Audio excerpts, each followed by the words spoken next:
All right, good morning. Welcome.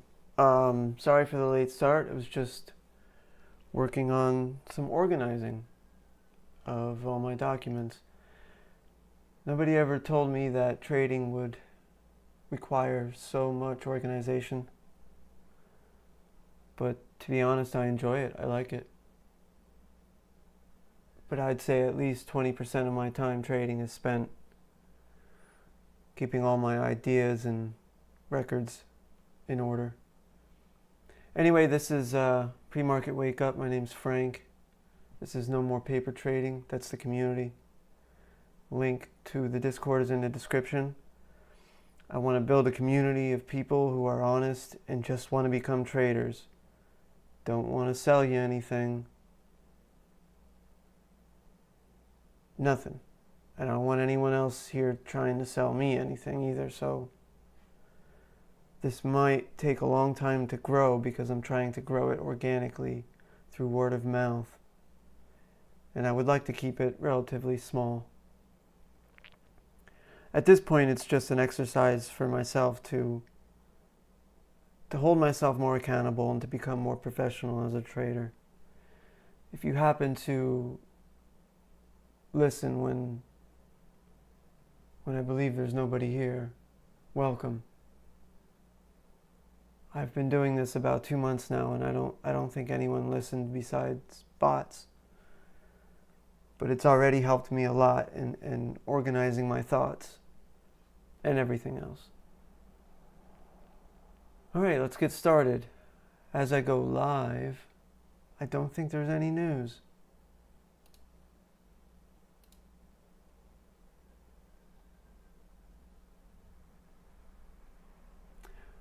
I don't know how, but I got this time all messed up on, there it goes, now it's better, on FX Street. But lots of stuff going on in Europe and Japan. I don't know a thing about it. But I'll talk about maybe some more of the news, the macro events that will affect us this week a little bit more. Mostly just to stay out of the way so you don't get caught in a trade where the price starts going back and forth and hits your stop or whatever. All right, let's take a look at the overnight moves on the equities and gold and oil. I'm going to try to get through this quickly. I have to take my cat to the vet later on today.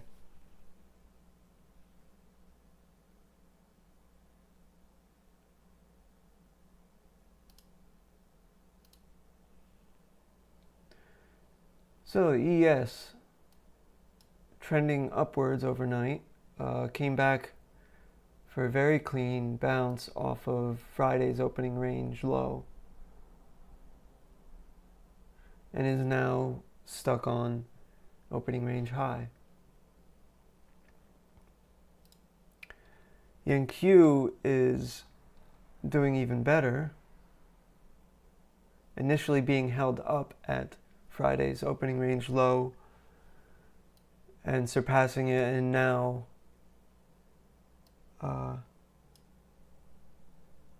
what seems to be bouncing off of Friday's high.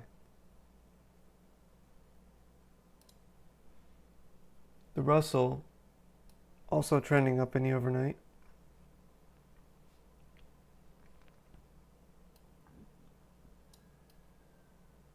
Nowhere near the opening range low, kind of near Friday's close, but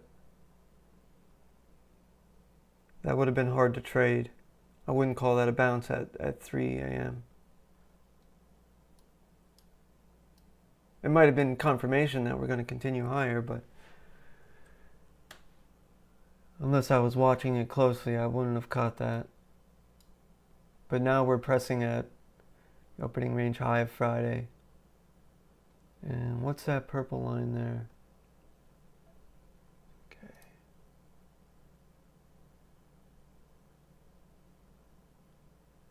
previous month's high. So a pretty important area. Actually, on Friday, we were able to break that for a second. But broke heavily from it. It's relatively good news for the market that we're back there so quickly. Perhaps that makes the move at 3:40 a.m. even more important.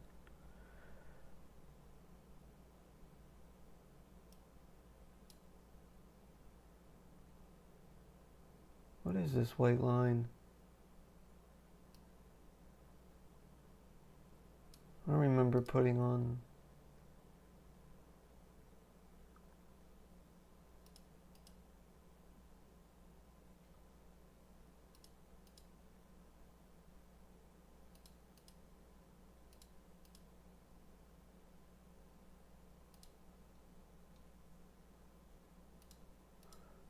VWAP. I still have VWAP. I'm not a huge fan of VWAP.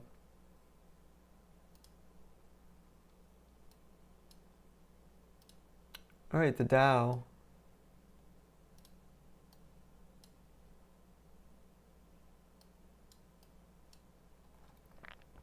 The Dow remaining mostly flat, which is kind of surprising. Usually the Dow somewhat follows the Russell, but still remaining above previous month's high. Although the Dow did do better on Friday than the others, so I can see that. With, I think, is what another all-time new high, new close on the Dow on Friday. The fact that we're remaining above it right now is significant.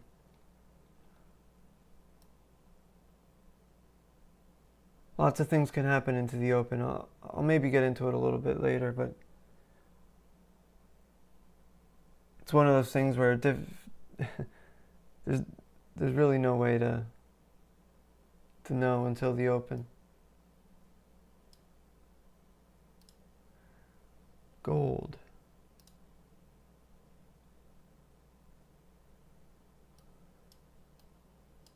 Gold is trending higher in the overnight. Almost coming back for a bounce on, what was that, the current month high, which would be last Thursday's high and last Wednesday's high in that general area. So we came back for a bounce on it. Almost a bounce. And again, just trending higher into no man's land. Again, I have this VWAP on. I don't remember putting that on. I really don't. I could see TradingView putting it on without. Or I had it on a long time ago and a ghost in the system put it on.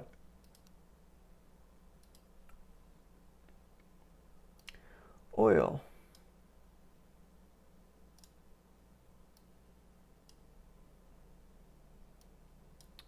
Oil's starting to trend higher after 4 solid days of loss.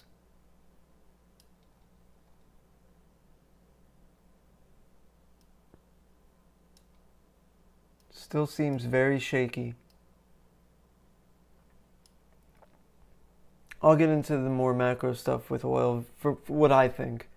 I'm very, very often wrong. But I'm just going off of what I observe and what comes to mind first, I'll say. Because if you do a quick search online, most news agencies have no freaking clue either. I think I made a comment last week that economics is not a science. You can't study it like that. Like an exact science, like chemistry. There's just too many inputs and unknowns.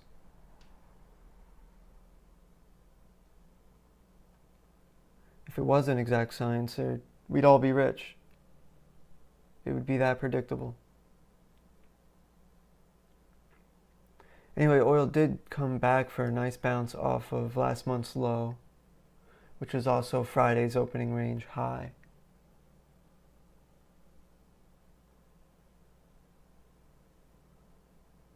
So it looks like maybe we're going to head higher, at least for a little bit today.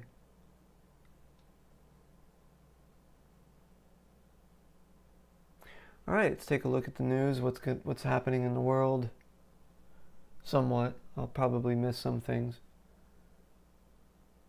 Take a quick look at the headlines and FedWatch tool to see if the likeliness of a rate cut went up.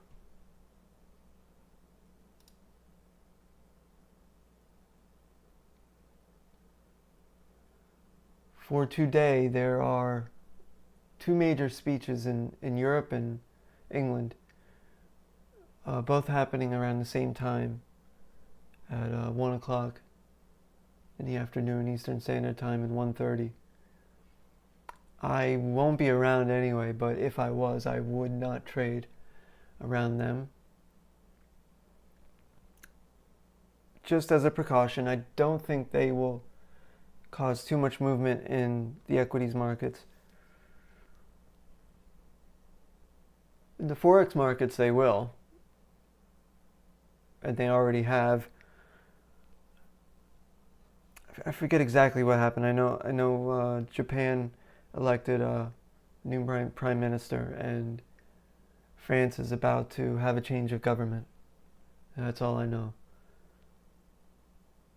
And also at 4 at close is normal trading hours close is a Fed speech. Later on this week, again, I don't know the status of any government released data because the US government is still shut down. And it's like the markets don't even care. But tomorrow we have Fed speech, a couple Fed speeches, another Europe speech, which, whatever. And that's about it. More Fed speeches. Wednesday.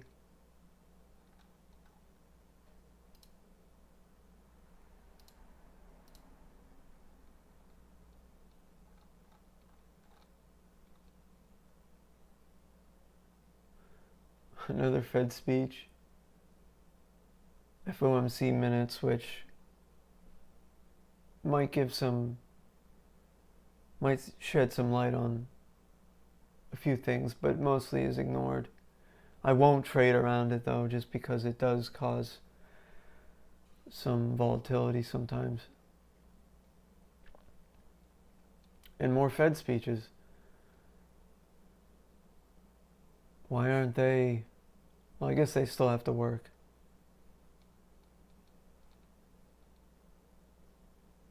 Thursday, more Fed speeches. How much can they possibly have to say? Initial jobless claims on Thursday.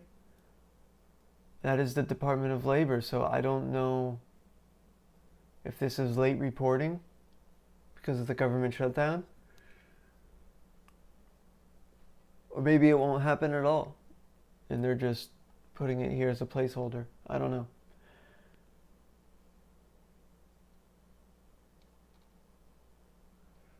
And Michigan consumer sentiment on Friday.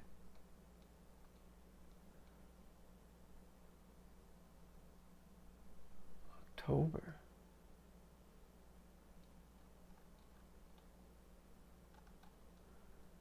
Next week, I don't care about next week yet.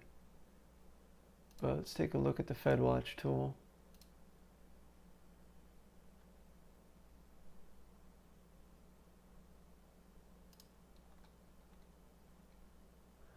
I think it might have gone up a little bit for October.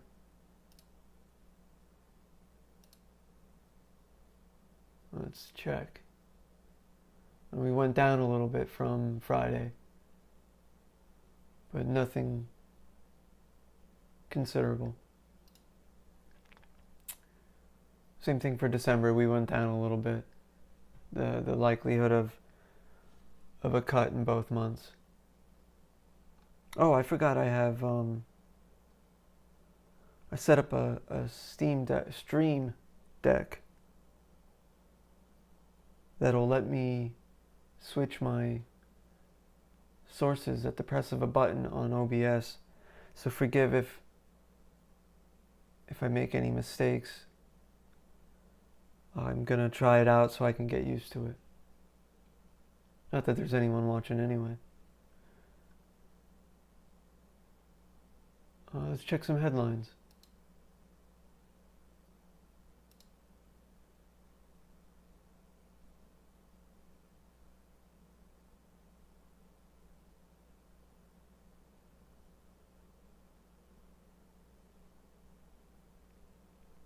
Still AI crap somehow driving the market. I don't know if that's true. I think the only thing driving the market right now is the rate cut, and I think the best answer I got was people coming back from vacation and wanting to push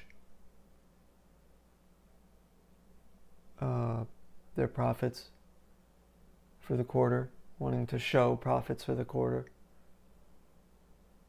So a lot of manipulation in prices.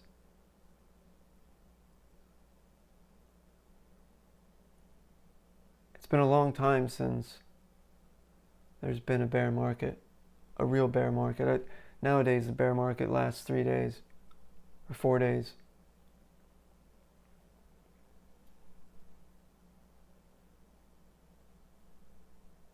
I don't think that's the best thing for the markets, but I'm just here to trade. That's it.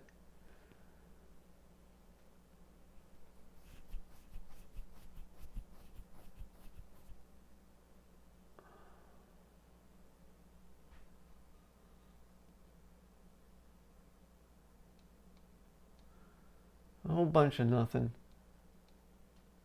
That's what I'm going to call it. Amazon Prime big deal days. I don't know. I thought Prime Day was over. I don't know. I can't keep track of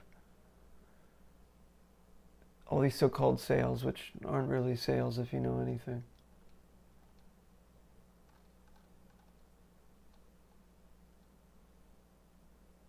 Again, that might build into the idea that companies and fund managers and all that want to boost their profits so they get a nice fat bonus in time for Christmas.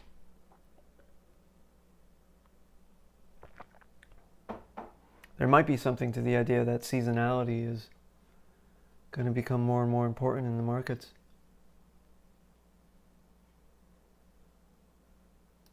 Let's check the other turds.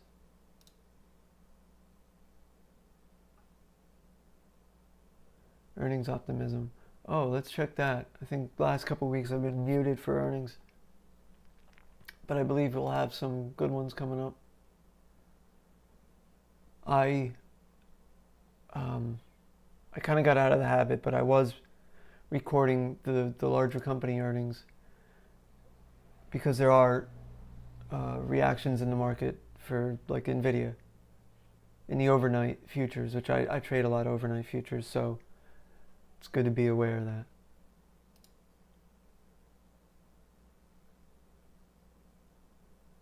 I'm guessing it's next week then. Not much. Oh, McCormick. They're important. Maybe.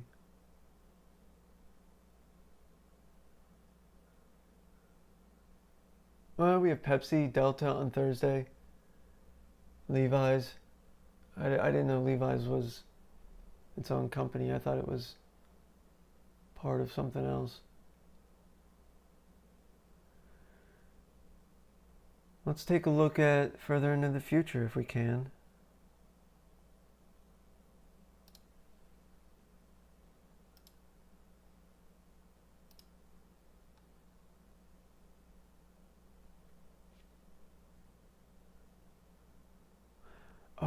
don't have it set up to show. Give me a sec, I'll get it on the screen.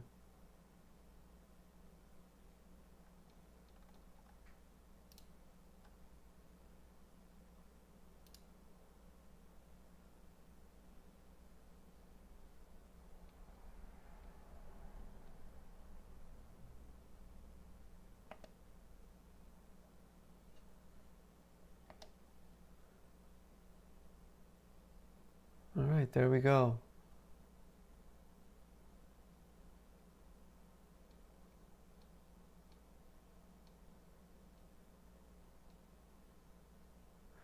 Wonder what Helen of Troy Limited is.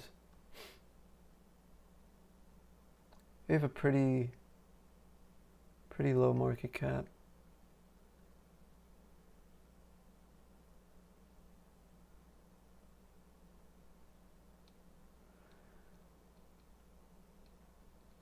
Can I see next week?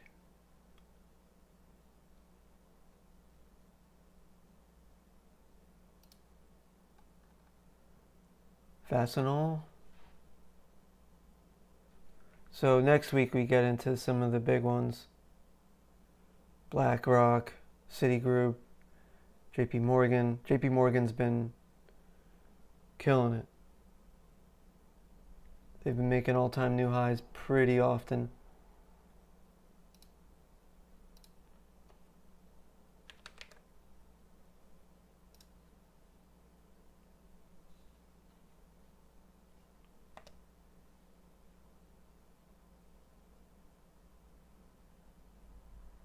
As you can see, I think they've been beating the market pretty well.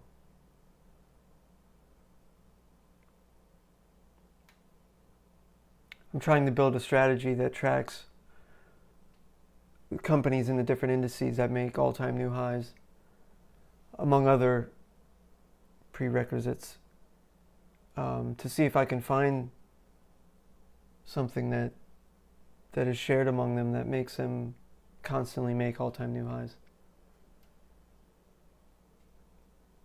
So you can beat the S&P, obviously. If you pick all the biggest winners out of all the winners and trade exclusively them at the right time,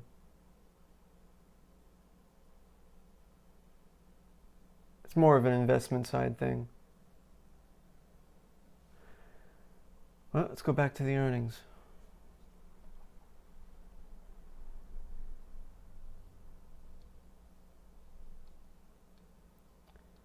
What else do we have? A whole bunch of banks.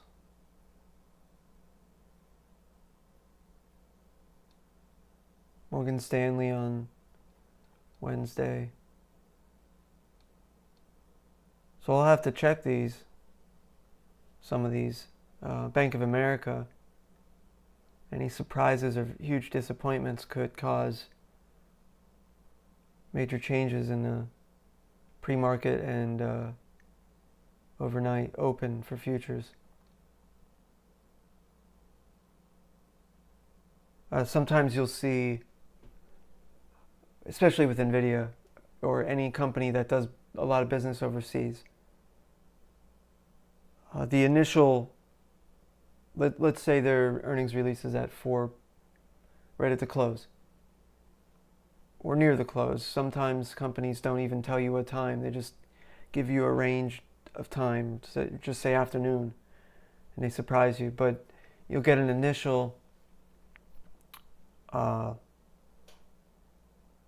spike in volatility. And then when the Asian markets open, you'll get a spike then too, as those traders come in.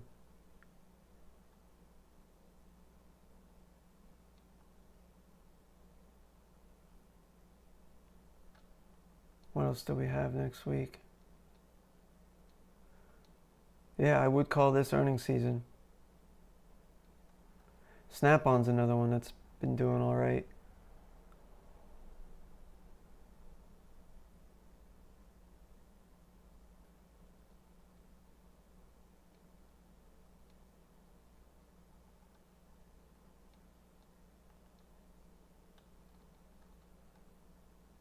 Interactive Brokers, which I haven't been very happy with them lately. I hope they can... Of course, they're making the huge push towards AI. So now it used to be it would be hard to talk to someone. Now it's almost impossible to talk to someone. You don't know if it's a real person. You ask, is this a real person? They say, yes, of course, because they sound like a real person. But there's no way to know. Of course they're going to lie to you. I don't know how many... Alright, I'm going to let that go. I'm sure every broker has issues. I think I should search for the one that's skeptical of AI.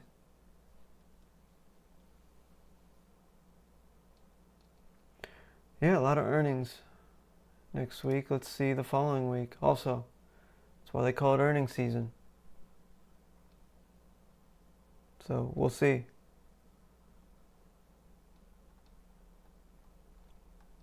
I don't know.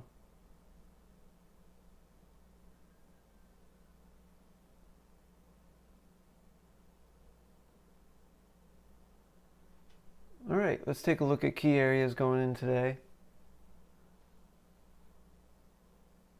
Keep things a little bit more near term.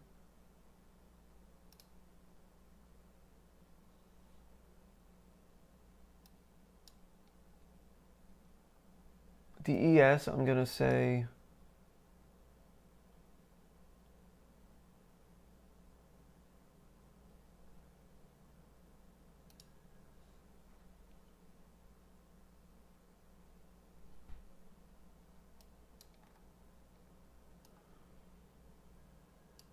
I don't know. Obviously, look out for current month high, which was Friday's high at 6,800 exact. It's a pretty perfect level. If we pull back lower, we definitely have opening range low from Friday, which once market opens at 9:30, I don't think that'll be a very important level, but Friday's close below that, and then previous month's high below that. The previous month's levels are always very significant. And then right below that is last month's close. Obviously, because getting below that is a sign that the strong bull market is weakening.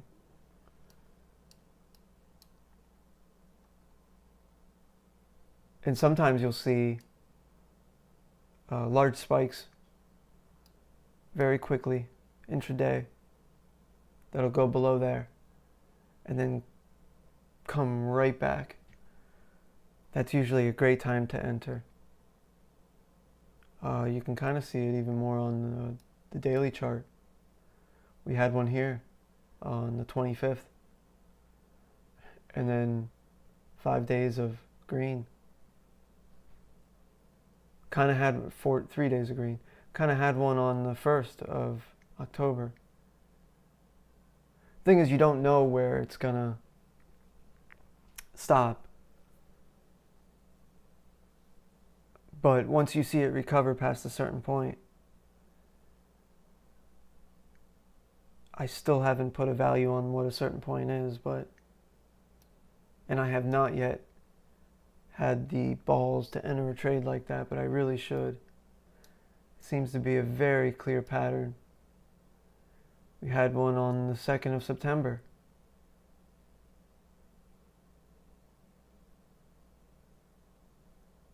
I would have done that once it passed the pivot point.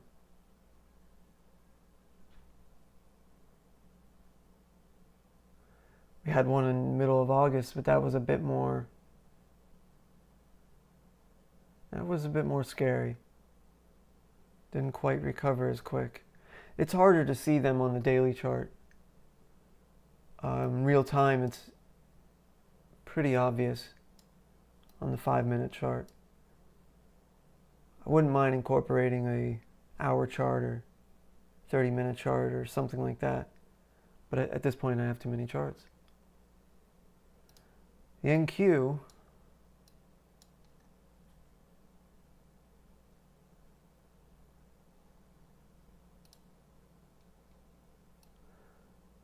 like I said earlier, the overnight is doing a bit better than ES, but also the NQ suffered a bit more on Friday.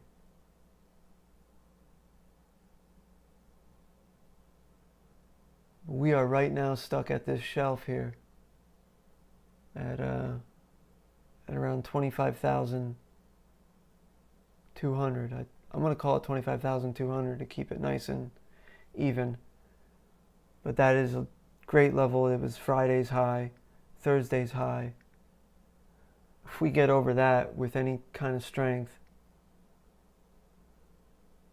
that'd be a good place to go long. Obviously, if price rejects that, look for a bounce off that going either way.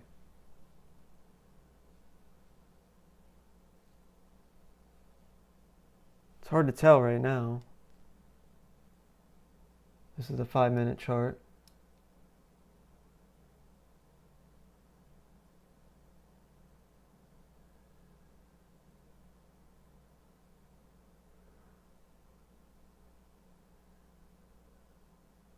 Does appear to be sticking. I mean, that wouldn't be a terrible trade. Just 1 or 2 contracts just right now. I'd put my stop. See, that's the issue here, isn't it? Again, I have the VWAP. I really don't remember putting that on my charts. It's on every single one.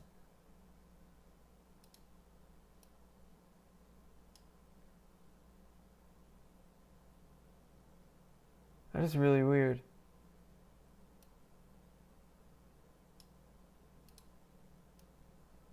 It's not on the ES.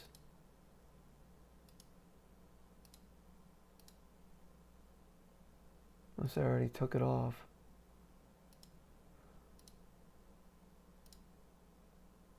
Yeah, it's on oil too.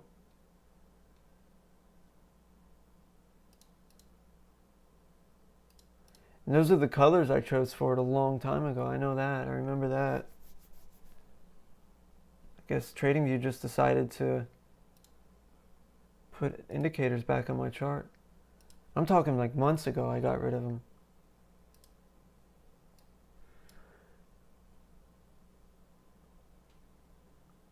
See, I'd have to sit here and watch price action for a little while to see. If we had even lower than that, previous month's high.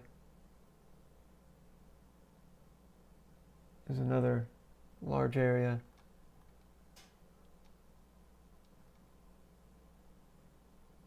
You can see the times that price held up there.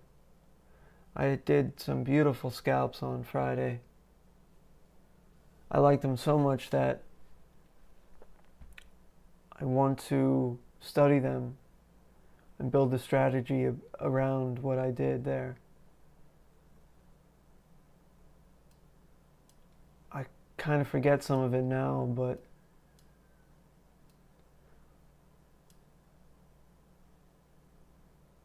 do 5 micros at a time.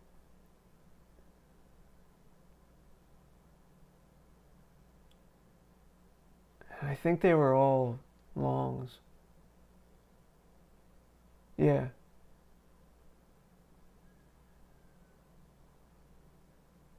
And that's the great thing about scalping. Even though it broke through, I still won. I still made good money. Because price was sticking here. And you could tell that every time it hit on what is a really major area, previous month's high, that it would bounce off of it.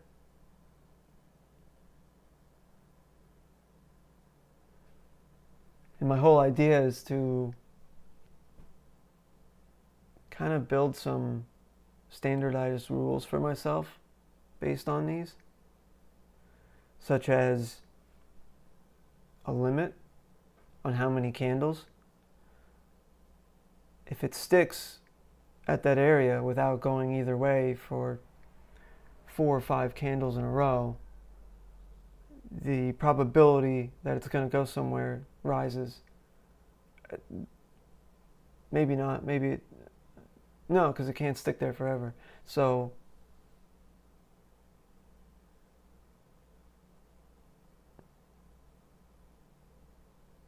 I guess I would only count the candles that hit the line. 1, 2, 3, 4, 2. No, this one didn't count, I guess.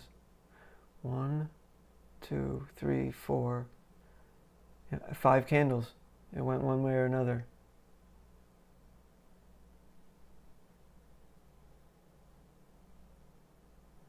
So if I only allow myself 2 candles or 3 candles, keeping it safe, knowing that almost always, unless there's, well, you'll see it in the price action if it seems like it's just going to blast right through.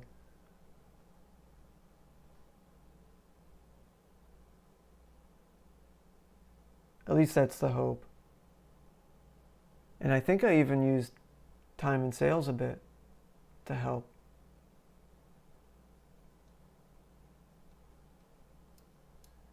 Anyway, also the afternoon helps too. It's just like the perfect, sometimes in the afternoon you get the perfect amount of price action and volatility where you can make good scalps, but it's not so crazy that it's hitting your stops all the time.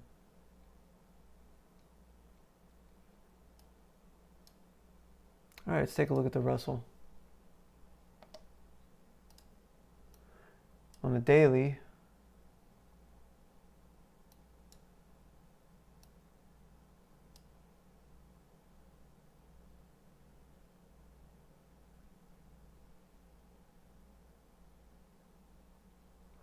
we're up into no man's land if we get above Friday's high, which we're right now poking at previous month's high.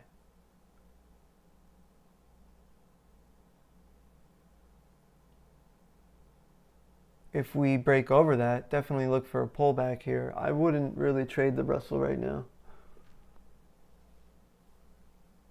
just for the fact that these two,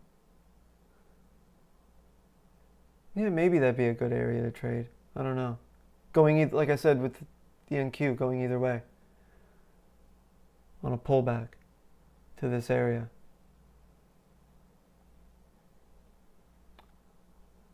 All right, let's take a look at the Dow.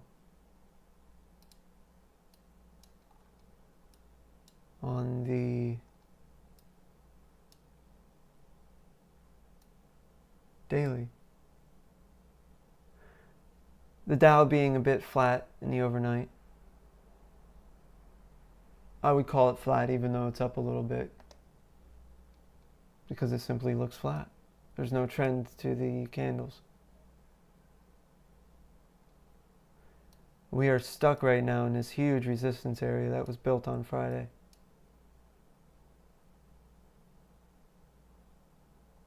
I'm guessing a mass of sellers came in up here. And I really don't know what was significant about that area. Maybe it was just a ton of people taking profits. But would that constitute resistance? I don't know. Again, I really want to figure out how exactly this indicator calculates things, because it gets it right an alarming amount of times.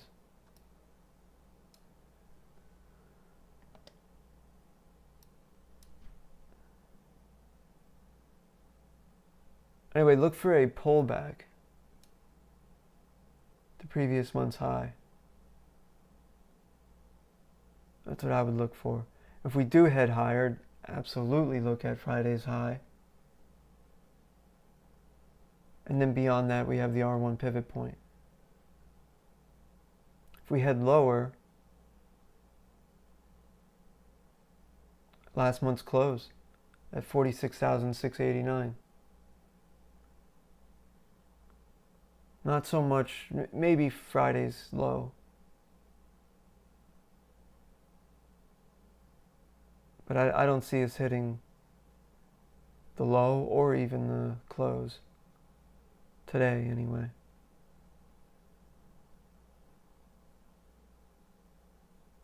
Let's take a look at gold.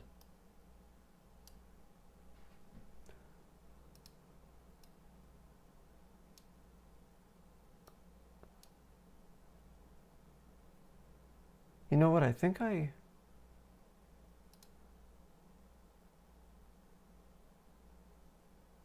26th.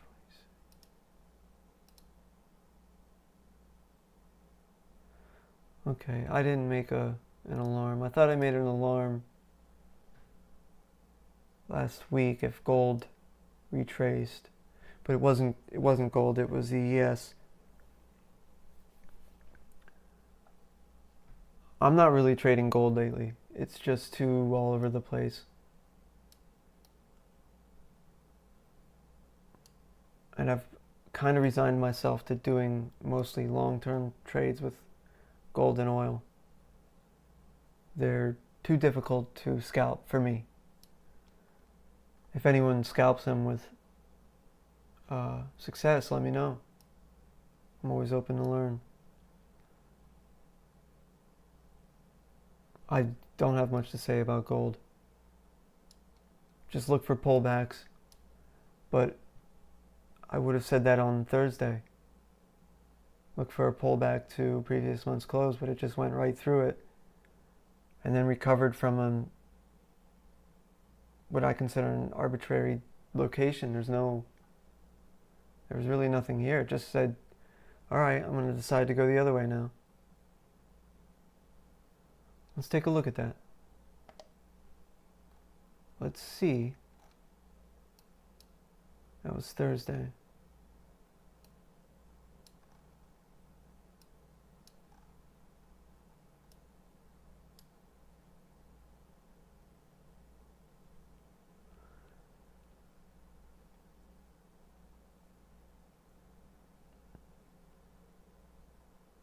Yeah, I don't know. There was signs in the RSI. But what makes me think this is just taking profits. And then as soon as people realized they were done taking profits, they jumped back in. But I have a problem with getting into something when it's so high.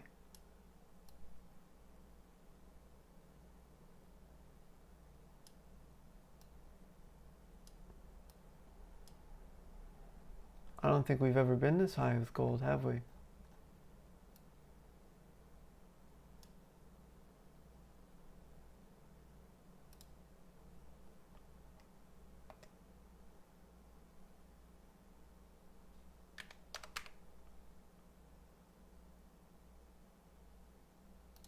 See if this works right off the bat. All-time high finder.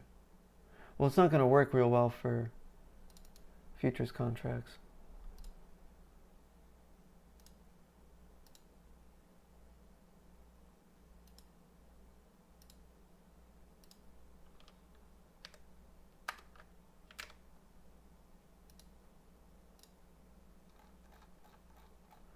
Yeah.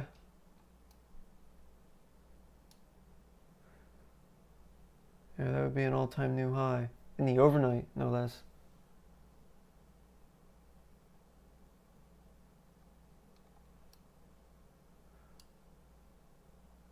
I mean, look at you had from 2012 till 2019, gold was stagnant. So that's why I'm not a huge fan of gold.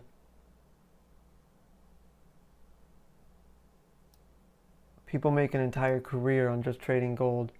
I can't expect to be good at it when it's a secondary trade for me. But I'll keep an eye on it. Alright, oil. Oil always intrigues me. I think this drop in price was a result of the government shutdown. Maybe, now that we're recovering, is a sign that the government will, I don't even know what the word for it is, go back to work?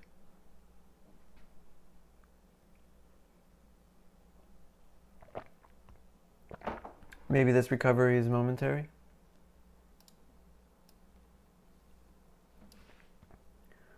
And again, with oil, I don't know what to look for right now. I've been wrong too often on oil lately. I avoid making any predictions.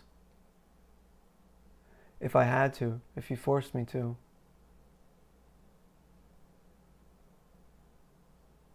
I would say, hell, I don't know.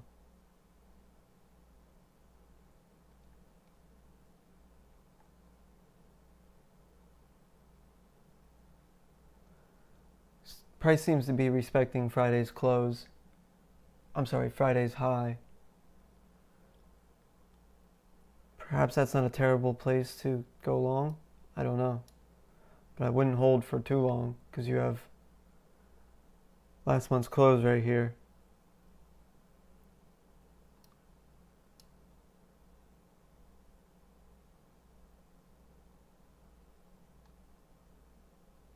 I think we still have more room to go lower, but oil is one of the most manipulated markets.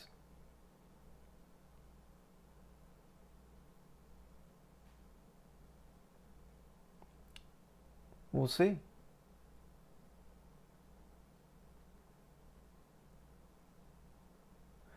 The strength is there. MACD isn't showing too much promise, but we're in the overnight, so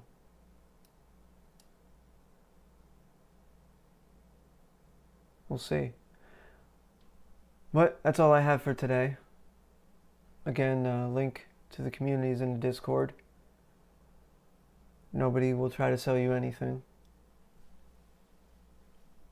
Just want traders to come there to learn and to teach. That's all I got. I will be here tomorrow. See you then. Goodbye.